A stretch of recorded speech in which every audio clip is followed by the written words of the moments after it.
las oblaciones. Bien, tenemos la serie de sacrificios levíticos, ya estudiamos los holocaustos, y la segunda ofrenda voluntaria eran las oblaciones, no libaciones, sino oblaciones. Vamos a estar viendo que a su vez las oblaciones tienen tres maneras de presentarse. ¿Listos? Vamos a estar estudiando esa enseñanza en 2 puntos. En el primer punto vamos a mirar todas las formalidades que están en el capítulo, y en el segundo punto estaremos viendo las aplicaciones prácticas.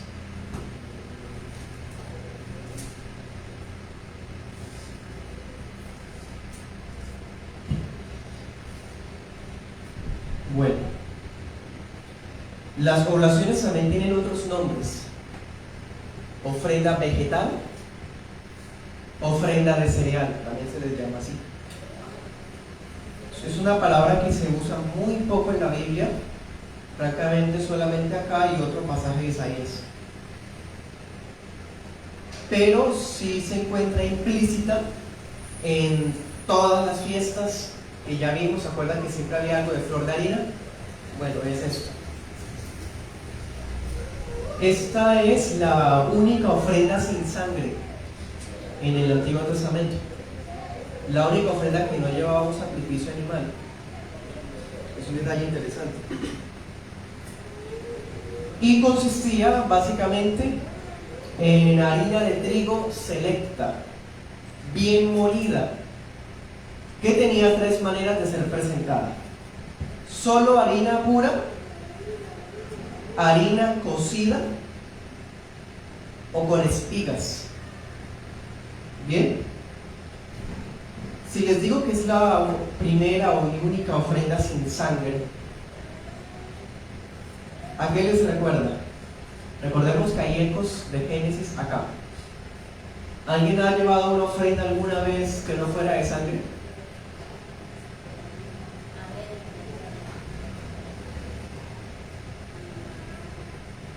La ofrenda de Caín. Eso significa que la ofrenda de Caín pudo haber sido aceptada. Algunos pueden pensar que Dios no aceptó la ofrenda de Caín porque no llevaba sangre. No tan precisamente, porque ya hay ofrendas que se aceptan sin sangre. La ofrenda de Caín pudo haber sido aceptada, pero acordémonos, hermanos, Dios no solamente pide la formalidad, ¿el qué más ve? El corazón. Entonces la ofrenda de él no fue aceptada debido a la condición de su corazón.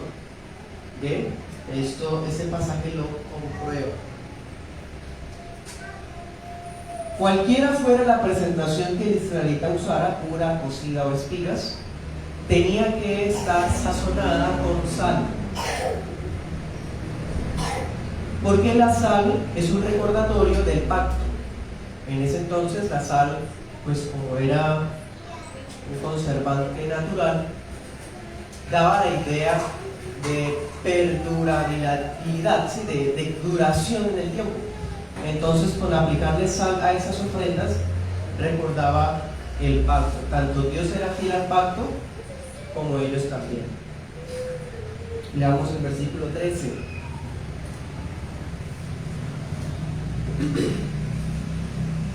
Dice: toda ofrenda vegetal tuya la sazonarás con sal. Jamás permitirás que la sal del pacto de tu Dios falte de tu ofrenda. Ofrecerás sal con todas tus ofrendas. Bien, eso que les digo es introductorio, ¿no? Todavía no hemos entrado como tal. En sus Biblias, por ejemplo, la Reina Valera, se habla de flor de harina.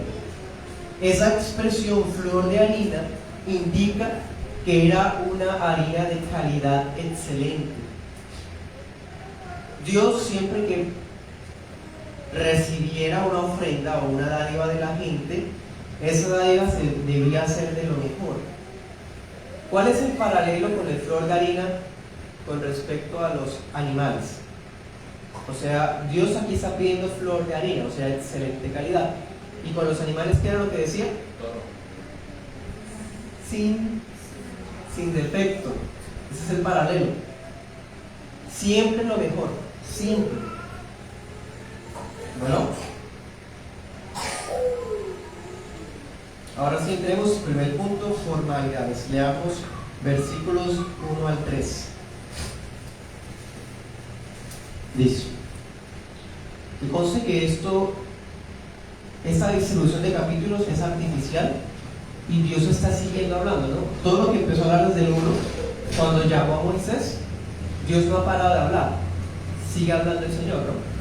Sino que el que distribuyó, pues partió acá el capítulo, y bueno, creo que fue bien haberlo partido acá para facilitarnos diferenciar una cosa de otra, ¿no? Pero debe usted tener claro que la idea o el diálogo está continuando. Bien, dice del 1 al 3. Cuando alguien presente como ofrenda al Señor una ofrenda vegetal, esta será de harina fina, sobre la cual derramará aceite y pondrá incienso. La traerá a los sacerdotes hijos de Aarón. El sacerdote tomará un puñado de la harina fina de la ofrenda y parte del aceite, con todo su incienso, y hará arder sobre el altar la porción de ella como recordatorio. Es una ofrenda quemada de olor grato al Señor. Lo que sobre de la ofrenda será para Aarón y para sus hijos. Es lo más sagrado de las ofrendas quemadas al Señor. Ahora leamos versículos 8 al 10. Traerás al Señor la ofrenda hecha de estas cosas y la presentarás al sacerdote, el cual la llevará al altar. El sacerdote tomará de la ofrenda la porción de ella como recordatorio y la hará arder sobre el altar. Es una ofrenda quemada de grato olor al Señor. Lo que sobre de la ofrenda será para Aarón y para sus hijos. Es lo más sagrado de las ofrendas quemadas al Señor. Bien, dése cuenta que es lo mismo, ¿no? Es prácticamente lo mismo, solo que la segunda parte nos brinda unos detallitos más. Miremos otros textos para profundizar. Levítico 6:14. De esa forma usted y yo podremos tener claro este procedimiento que, pues, si uno casi no está acostumbrado al ritual de los holocaustos, que es tan repetido en la Biblia, ¿cómo nos iría con la oblación? Que es inusual, entonces por eso veamos el detalle. 6:14 al 15. Estas son las instrucciones para la ofrenda vegetal. Los hijos de Aarón han de ofrecerla frente al altar, delante del Señor. El sacerdote tomará un puñado de la harina fina de la ofrenda y parte del aceite con todo el incienso que está sobre la ofrenda, y los hará arder sobre el altar como grato olor, como una porción en memoria del Señor. Bien, ahora miremos Levítico 7:9.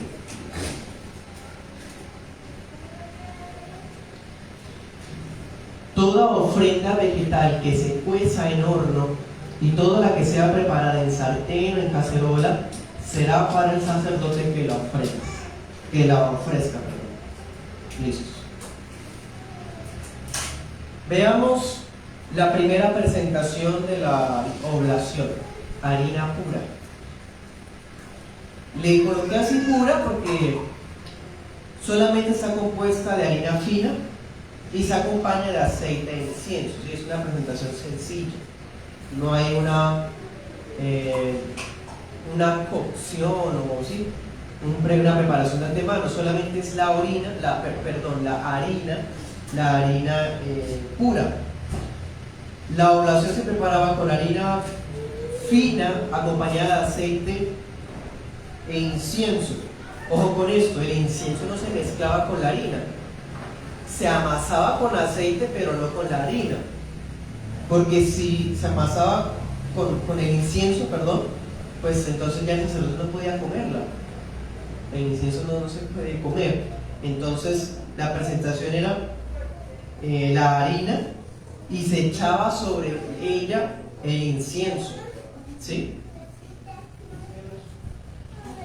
Porque la oblación la comía el sacerdote.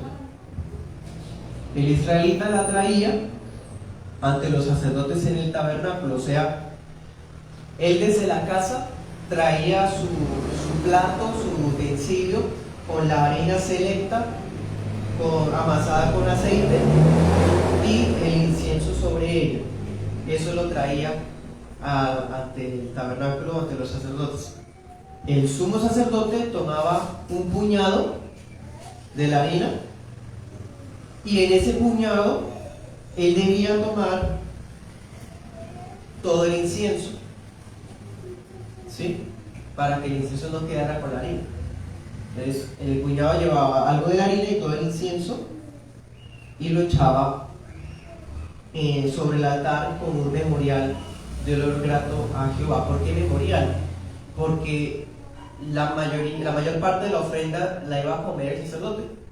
Entonces, como un memorial de que había traído la ofrenda al Señor, él la echa al altar para que eso sí suba ante el Señor, ¿sí? Y olor grato a Jehová porque está subiendo el humo del incienso, ¿no? El incienso pues empieza a arder y empieza a elevar, y la esencia de esas ofrendas siempre es el humo.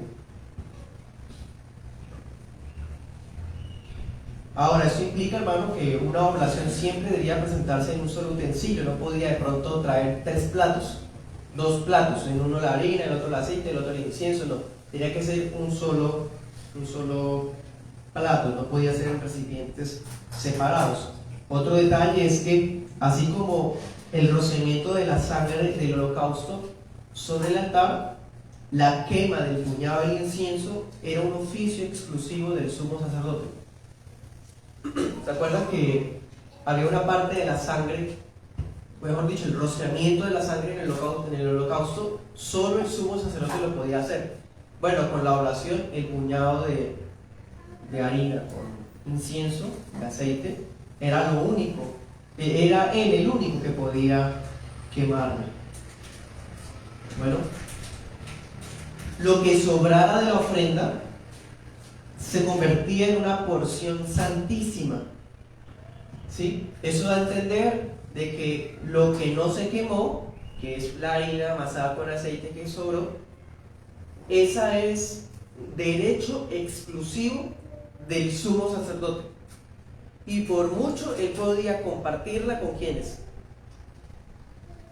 con su familia, ¿sí? Con su familia, sí. Podía compartirla con su familia. ¿Y dónde debía comerla? Miremos Levítico 6:16. 6:16 al 18. Entonces, la expresión cosa santísima significa que se convertía en una porción exclusiva del sumo sacerdote. Y esto otro, dice: lo que sobre de ella lo comerán a Aarón y sus hijos.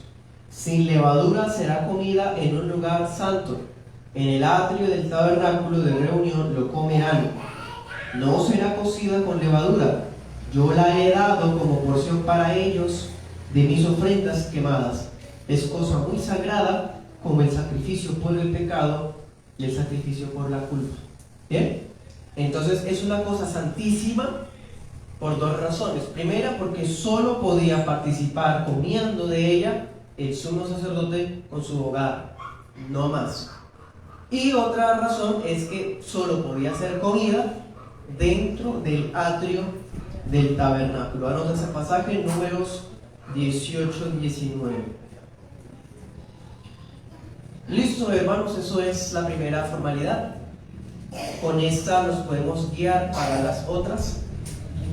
En resumen, lo que vimos es: el israelita trae en un plato, en una bandeja, en un utensilio, harina, aceite e incienso, ¿sí? Quizás el incienso lo colocaría a un lado, de tal forma que cuando llegara al altar, el sumo sacerdote tomaba un puñado de harina amasada con aceite y el incienso, y eso lo echaba en el altar. Bien, lo que sobraba era cosa santísima. Eso es lo que hemos visto.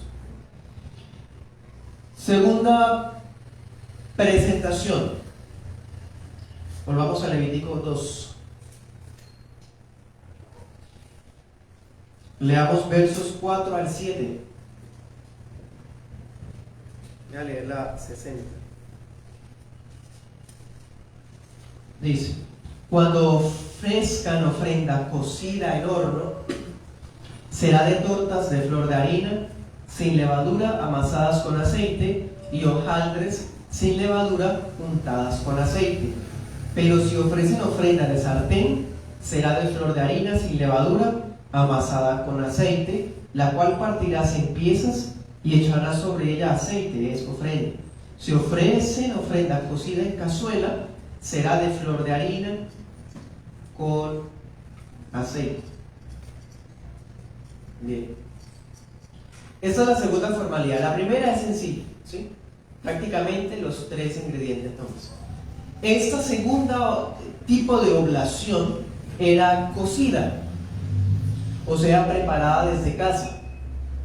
Pero había tres maneras de prepararla, de acuerdo a la cultura de ese entonces: al horno, al sartén o en cazuela. Esas eran las maneras de preparar en ese entonces las comidas hechas de harina. Bien, si lo preparaban al horno, el israelita debía ofrecer tortas sin levadura, o sea, la harina siempre es pura, sin levadura, amasada con aceite, o sea, prácticamente lo mismo que vimos ahorita, pero como ya está cocinada en horno, pues ya tiene más bien como una cierta forma, ¿cierto? Y le añade hojaldres, o sea, de esa misma harina salen hojaldres. Dice la Reina Valera, actualizada en 2015, galletas. Ambas pues son interesantes. De hecho, algunos comentaristas piensan que era más bien galletas, parecido como a las obleas. Y bueno, la harina estaba amasada con aceite y las hojaldres o galletas que salieran se untaban con aceite. Imaginemos que esas galletas o obleas, como quiera verlas, la untaba con un aceite en forma de X, como untándolo, sencillamente untándolo, las galletas que salieron. Bien, eso. La segunda presentación era al sartén, ¿sí? Si se preparaba al sartén, la oblación igual, harina sin levadura, amasada con aceite, pero la partía en piezas y le aplicaba aceite extra encima.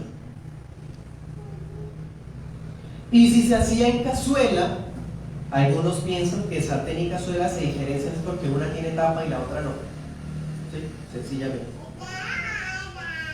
Y la tercera presentación en cazuela es sencilla: la harina fina con aceite, no más. ¿Sí? O sea, se preparó a la cazuela solo la harina con aceite, el aceite, pues la harina amasada con el aceite. Probablemente esas formalidades responden a la situación financiera israelita, ¿no? No todos podrían presentar el primer caso, el del horno. No todos tendrían horno, no todos podrían llevar la torta y más hojaldras, ¿cierto? No todos podían llevar una harina preparada al sartén con aceite extra, pero probablemente fuera más fácil llevar la harina preparada a la cazuela. Entonces probablemente tengan que ver con la condición financiera del israelita. Bien, entonces, ¿qué vimos en esta segunda presentación? Que la oblación que vimos ahorita podía prepararse desde la casa de tres distintas formas dependiendo la cocina del israelita, ¿sí? Si tenía horno, si tenía sartén o en cazuela. ¿Bien? Si tenía horno, se preparaba la harina y se añadían hojaldras, sencillamente. Si lo hacía en sartén, se preparaba la harina, pero se partía en piezas y se le aplicaba aceite extra. Y si se hacía la cazuela, pues sencillamente era la harina amasada con el aceite. Bien, volvamos a Levítico 2, leamos versículos 11 al 16. Nos saltamos el 13 porque ya lo leímos. Ninguna ofrenda vegetal que presenten al Señor tendrá levadura, pues no presentarán ofrenda al Señor de cosa que contenga levadura o miel. Estas cosas las podrán presentar al Señor como ofrenda de los primeros frutos, ofrenda de primicias, pero no serán puestas sobre el altar como ofrenda de grato olor. Vamos al 14. Si presentas al Señor una ofrenda vegetal de las primicias, será de espigas tostadas al fuego. Presentarás el grano fresco, desmenuzado como ofrenda de tus primicias, poniendo sobre el aceite de incienso. Es una ofrenda vegetal. El sacerdote hará arder la porción recordatoria del grano desmenuzado y del aceite con todo el incienso. Es una ofrenda quemada al Señor. Dense cuenta que la lógica se repite, ¿no? Se quema solo el puñado que el sumo sacerdote extraiga. Bien. Ahora, esa última presentación se aplicaba en tiempos de cosecha, es decir, cuando había bonanza, ¿sí? Había una siega de cebada. De hecho, algunos comentaristas dicen que esta harina sí era de cebada porque estaba recién, estaba en época, mejor dicho. Bien, recordemos, ya el tema de las primicias lo estudiamos. Entonces, esta oblación se presentaba en esos días, también se presentaba en Pentecostés, ¿sí? O sea, esta tercera presentación, que era con espigas, era para los momentos especiales del año cuando hubiese la cosecha. Bien, por lo tanto está muy asociada con Pentecostés y con las primicias también que hemos estudiado. ¿En qué consiste en eso? Bueno, lo mismo que hemos visto: harina amasada con aceite más incienso. Lo único es que le añadía espigas verdes. Claro, están recién surgidas, están frescas. Bien, por eso se tenían que tostar al fuego de antemano. O sea, no llegaban y la tostaban ahí en el altar, no, en la casa la tostaban para quitarle la humedad, porque estaban recién cosechadas. Y se añadían granos tiernos desmenuzados. El grano que produjera esa tierra, ¿sí?, se añadía a esta ofrenda. Se le aplicaba aceite, a ese aceite muy seguramente fuera aceite de oliva, dada pues la condición ahorita de cosecha, y se le añadía el incienso. Bien, ese tema también ya lo vimos antes. La levadura y la miel nunca podían ser presentados en el altar de los holocaustos. Eso lo vimos en Éxodo 34:25.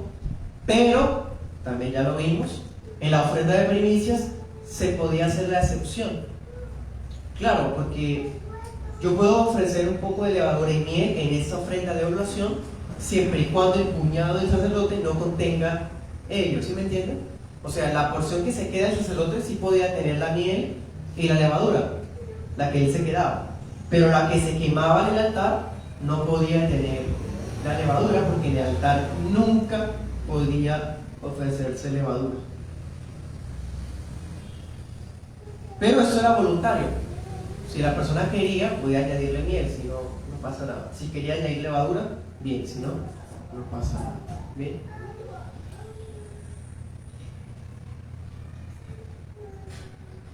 El sumo sacerdote hacía arder una parte del grano, una parte del aceite, juntamente con todo el incienso, como memorial, ofrenda encendida para Jehová. Listo. Amén. Eso es, hermanos, el primer punto de las formalidades.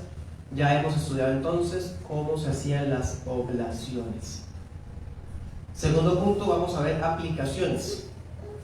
Y con esto terminamos en esta mañana. Tengo 4 aplicaciones. Primera, estas ofrendas están muy relacionadas con los holocaustos y con las primicias, como vimos. Quiere decir que la oblación era una manera de acción de gracias. ¿Sí? Claro, era la forma en que los israelitas agradecían al Señor por la provisión. alimentación, trabajo, salud. Entonces una manera de dar gracias era a través de la oblación. Bien, lo cual sigue aplicando para nosotros. Todo tipo de acción de gracias que le damos al Señor por sus bendiciones es una oblación de nuestra parte para Él. Bien, un detalle a propósito de esto es que no se añadía miel, ¿sí? Esto de no añadir miel nos enseña que toda alabanza que queramos rendirle al Señor no puede ser contaminada con ningún tipo de dulce artificial. Cuando digo artificial, no estoy diciendo que esa miel haya sido hecha, fabricada químicamente por ellos. Lo que estoy diciendo es que no podía añadirle miel a todas sus ofrendas como por darle un toque especial, como por añadirle más generosamente a la ofrenda. No tenía esa validez. O sea, nosotros no podemos añadirle a la adoración bíblica nada más allá de lo ordenado por el Espíritu Santo, por más dulce que nos parezca, innovador, hermoso. Entonces, qué bellas son las muchachas cuando danzan para el Señor. Qué genial como toca esa guitarra eléctrica con esos pedales última generación. Qué excelente como toca esa batería. Bueno, no es que estemos desacreditando, despreciando los que usan los instrumentos, ¿no? Pero por ejemplo con el tema de las danzas y demás, todo tipo de innovación o de añadidura que queramos hacer no es precisamente esa miel que está ordenada no traer. Ahora bien, esto de no añadir miel nos enseña a no ir más allá de lo ordenado por el Espíritu Santo. Pero esta oración a veces sí podía traer la miel, porque la miel la traía cada quien personalmente. Nosotros podemos adorar al Señor de manera personal, ¿sí? Pero una cosa es lo que hagamos personalmente y otra cosa es cómo lo adoremos congregacionalmente, ¿sí? No puede ser que nos pongamos todos de acuerdo para introducir a la iglesia un efecto de DJ y efecto de humo, porque estamos de acuerdo, ¿sí? Todos tenemos el mismo sentir. No, eso sería precisamente algo que no está pedido por el Señor. Si voy a dar una adoración que le quiero añadir miel, es algo privado. Bien, comenta Vicky, abro comillas, las referencias al aceite simbolizan la presencia y obra del Espíritu Santo en la actividad del culto. Cierro comillas. El Espíritu Santo es quien acompaña y hace aceptos todos los detalles que brindamos al Señor en el culto. Segunda aplicación. La oblación no tenía sangre, pero nunca se ofrecía sola. ¿Se acuerdan cuando estudiamos las fiestas que siempre había un orden de cosas, ¿no? Holocaustos, ofrenda de expiación, ofrenda por el pecado y ofrenda de flor de harina. O sea, la oblación nunca se presentaba sola, siempre iba acompañada de una ofrenda de sangre. Nunca se presentaba sola. Eso significa que cada vez que un israelita traía al altar una oblación, llevaba una ofrenda que sí tenía sangre, como un holocausto, un sacrificio de paz, ¿sí? Esto nos enseña a nosotros hoy que ninguna alabanza, ninguna acción de gracias la recibe Dios de manera aceptable, independiente del sacrificio de su Hijo. Yo no puedo ir ante Dios con la acción de gracias y con la miel de lo mejor de mí si no voy acompañado del holocausto o del sacrificio por el pecado que hizo Cristo. Ninguna acción de gracias vale o es aceptada por Dios si no está cubierta con la sangre de Cristo. Bien, ninguna obra de nuestras manos, ni siquiera por gratitud, es aceptada por Dios aparte de su preciosa sangre. Qué hermoso. O sea, que gracias a Cristo podemos ofrecer esas oraciones de acción de gracias. Tercera aplicación. La oblación anticipa la vida humana perfecta de Cristo. Harina selecta, amasada con aceite, con incienso. Son detalles que nos recuerdan a Cristo. Claro, el Señor Jesús, el segundo Adán, anduvo en una vida de perfecto equilibrio. Agradaba al Padre Celestial en todo. Y así como esa harina fue amasada con aceite, fue guiado en todo tiempo por el Espíritu Santo. Bien, de esta forma Jesús mismo dijo en Juan 6:56 que Él es verdadera comida. ¿Se acuerdan? Él es verdadera comida. Mi cuerpo, mi carne y mi sangre, ¿se acuerdan?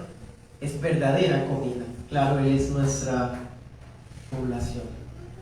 Y a través de Cristo se cumple una profecía que había dicho que todas las naciones iban a conocer a Dios para traer oblación a su presencia, como nosotros hoy esta mañana. Isaías 19:21 dice: el Señor se dará a conocer a Egipto, y en aquel día los egipcios conocerán al Señor. Presentarán sacrificios y oblaciones, harán votos al Señor y los cumplirán. Se cumplió. Esos egipcios, gentiles, mundanos, fuimos añadidos al pueblo de Dios, y así poder presentarnos con acción de gracias ante su presencia. Gracias a Cristo. Cuarta aplicación y final. Así como en los holocaustos, el sacerdote se quedaba ¿con qué?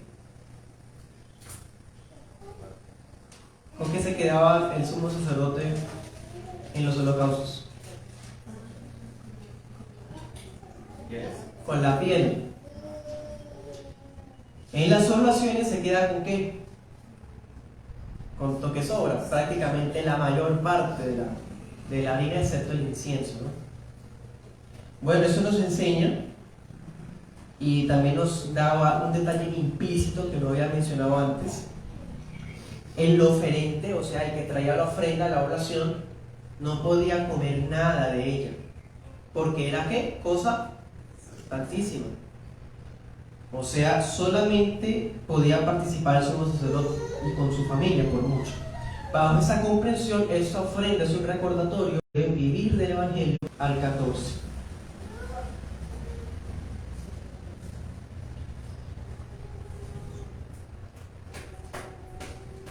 Ahora que leemos un pasaje como este, podemos entender más a Pablo. Dice 9:13: ¿no saben que los que trabajan en el santuario comen de las cosas del santuario? Es decir, los que sirven del altar, al altar participan del altar. Así también ordenó el Señor a los que anuncian el Evangelio que vivan del Evangelio. Amén. ¿Preguntas? Pastor,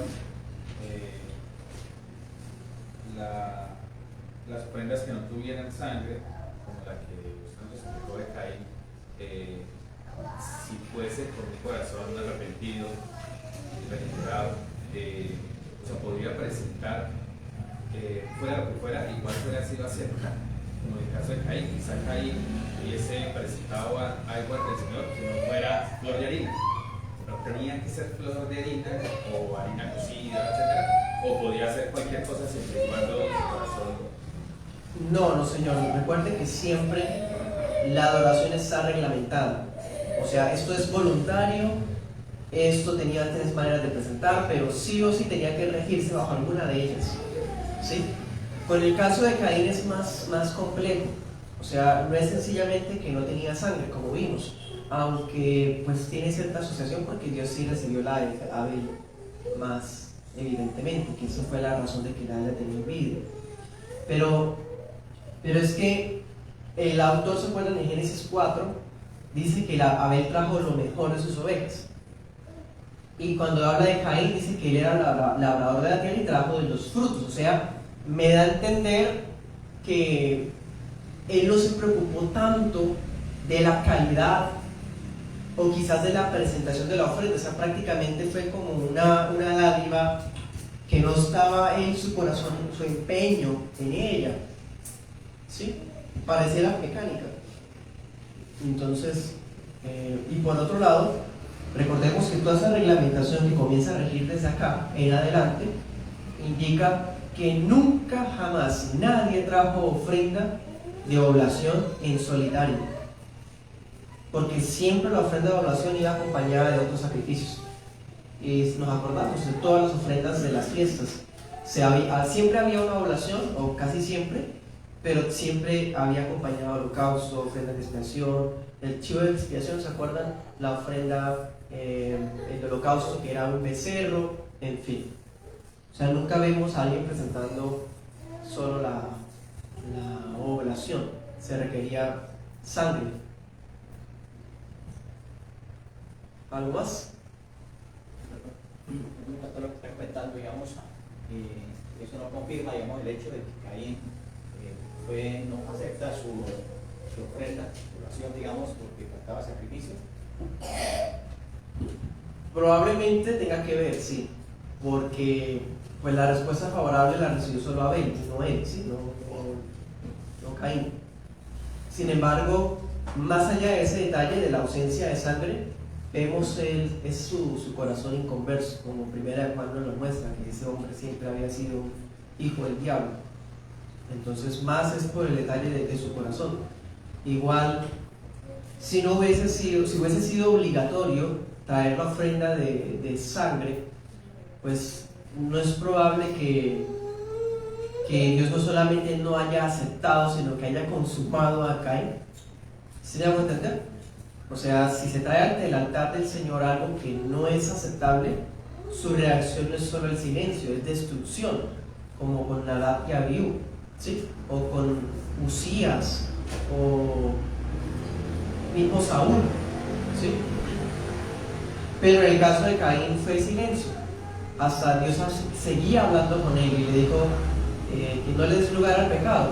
O sea, Dios todavía mantenía la comunicación con Caín, ¿sí? Entonces, pues es un detalle que no se puede ignorar porque no ofreció sangre, pero tampoco podemos concluir que fue por eso precisamente que Dios no la haya aceptado, ¿sí? En resumen. Pastor, con respecto a eso, o sea, el que llevaba la oblación, esa misma persona tenía la obligación de llevar sangre, o esa persona que llevase la oblación podía también ser aceptada, ya que ese mismo día otras personas iban a ofrecer sangre. ¿Me hago entender?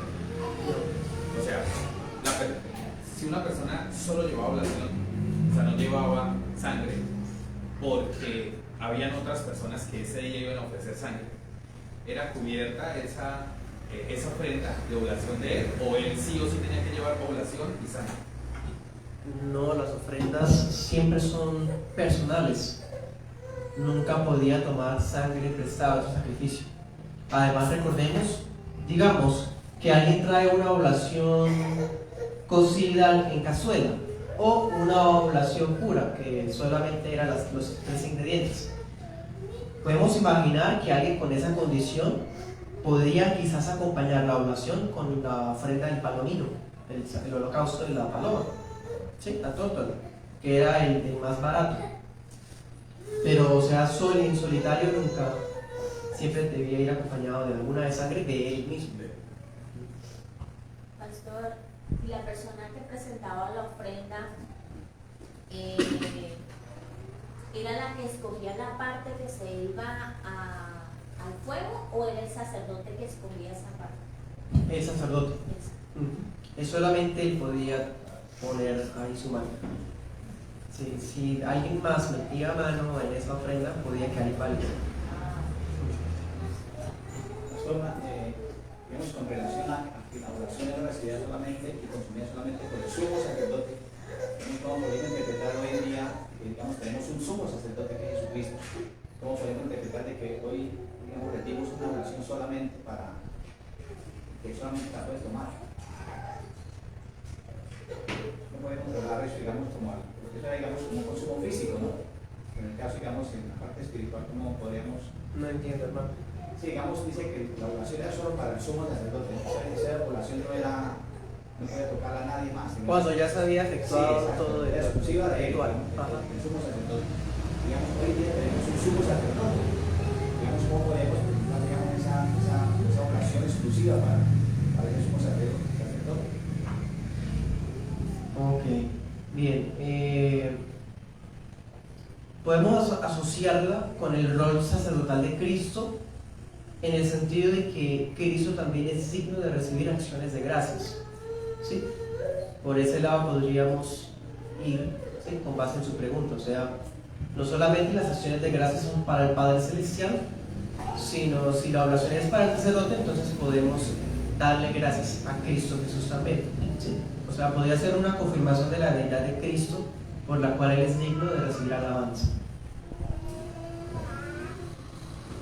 Por ejemplo, en un día como el Yom Kippur, que se reunía todo el pueblo y eran demasiados los sacrificios y eso. Dos preguntas. ¿Ese día también se ofrecían oraciones? Bueno, no recuerdo. Revisemos. Este tema ya lo estudiamos, el de Yom Kippur, Levítico 16.